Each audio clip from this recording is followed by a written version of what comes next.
2025 से 30 बिहार के लिए कुछ अलग रहने वाला है। अब ये वो राज्य नहीं रहेगा जहां कंपनियां नहीं होंगी, बल्कि कई ऐसी कंपनियां होंगी और हजारों लोगों को बिहार में ही नौकरी मिलेगा। बिहार के गया जिले में हजारों करोड़ों की एक फैक्ट्री लगने वाली है और इसमें कई हजार लोगों को अब रोजगार भी मिलेगा।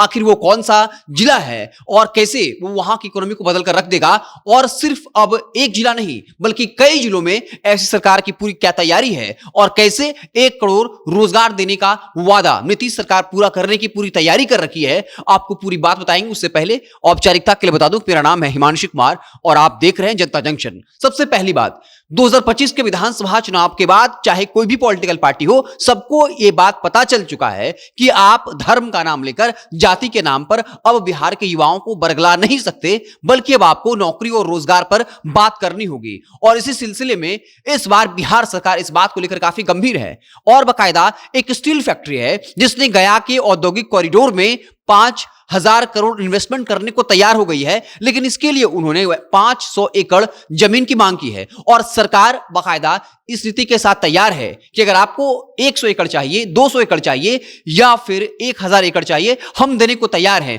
शर्त यह है कि आपको इतने लोगों को रोजगार देना होगा और इतने हजार करोड़ों का इन्वेस्टमेंट करना होगा। सिर्फ जमीन देने के मामले में बिहार सरकार अब उदार नहीं हो गई है, बल्कि यह भी कह रही है कि जो कागजी प्रक्रिया होता है हम उसको आसान कर देंगे, यानी ईज ऑफ डूइंग बिजनेस। यानी अगर कोई कंपनी आती है तो जो कागजी प्रक्रिया में जो कंपनी को दौड़ना पड़ता है वो नहीं दौड़ना पड़ेगा। सरकार की तरफ से अधिकारी होंगे, वही सारा काम करेंगे, क्योंकि बिहार सरकार ये चाहती है कि बिहार में किसी भी तरीके से ज्यादा कंपनियां आए, ज्यादा से ज्यादा इन्वेस्टमेंट हो और ज्यादा से ज्यादा लोगों को रोजगार मिले। तो बाकायदा ये जो श्याम स्टील फैक्ट्री है और ये गया में जो है अपने फैक्ट्री को स्टैब्लिश करने वाली है।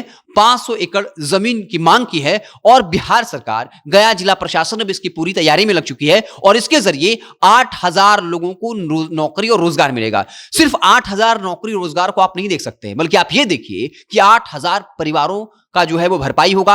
8,000 ऐसे लोग होंगे, 8,000 लोगों का ऐसा परिवार होगा जो बिहार से बाहर जाने को अब मजबूर नहीं होगा। उसे अपने गृह जिले में, अपने बिहार में ही नौकरी मिलेगी। और बता दें कि जो ये स्टील फैक्ट्री है, अगर इसकी बात करें तो सालाना जो है वो 10 लाख टन सालाना क्षमता की स्टील निर्माण कंपनी लगी। मतलब एक साल में ये जो कंपनी है वो 10 लाख टन जो है वो स्टील वो प्रोड्यूस करेगी। तो ये गया जिले की खबर थी जहां श्याम स्टील ने बाकायदा सरकार के सामने अपने इंटरेस्ट को दिखाया है, ये सहमति किया है कि भैया हम 5,000 करोड़ जो है इन्वेस्टमेंट करेंगे, लेकिन हमको जो है 500 एकड़ की जमीन चाहिए। और सरकार तो जमीन देने को तैयार बैठी भी है और नीतीश सरकार बार बार ये दावा कर रही है कि हम जो है नौकरी सिर्फ नहीं देंगे, बल्कि कुल मिलाकर 1 करोड़ रोजगार देंगे। और इसके जरिए अगर आप देखें 2025 से 30 में सबसे ज्यादा डेवलपमेंट हो रहा है। हम सरकार की जितनी आलोचना कर लें कि सरकार सिर्फ कहती है, कुछ करती नहीं है, लेकिन आप याद करिए एक वो वक्त था जब नीतीश कुमार ने कहा था कि रोजगार कहां से देंगे।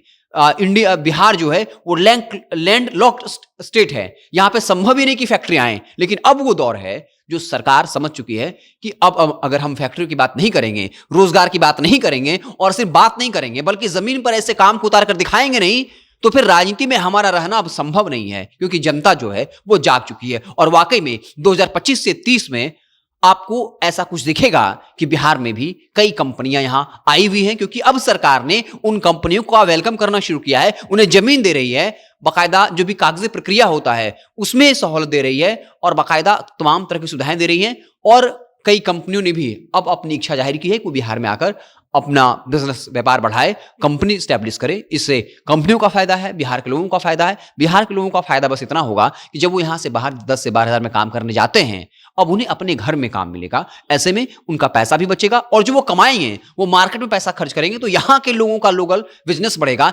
यहाँ के रेहड़ी जो पे लोग जो बिजनेस करते हैं, दुकानदार बिजनेस करते हैं, उनको फायदा होगा। मतलब बिहार की इकोनॉमी डेवलप होगी। जो सैकड़ों करोड़ों खर्च जो बिहार के लोग ही बाहर में करते हैं, वो खर्च जो है वो बिहार में होगा और बिहार धीरे धीरे आगे बढ़ेगा। आपको वाकई में क्या लगता है कि इस तरह की जो खबरें आती हैं, जो बातें की जाती हैं, क्या ये धरातल पर उतर पाएगा? इन खबरों को सुनने के बाद आपके दिमाग में क्या कुछ आता है, कमेंट बॉक्स में जरूर बताइएगा।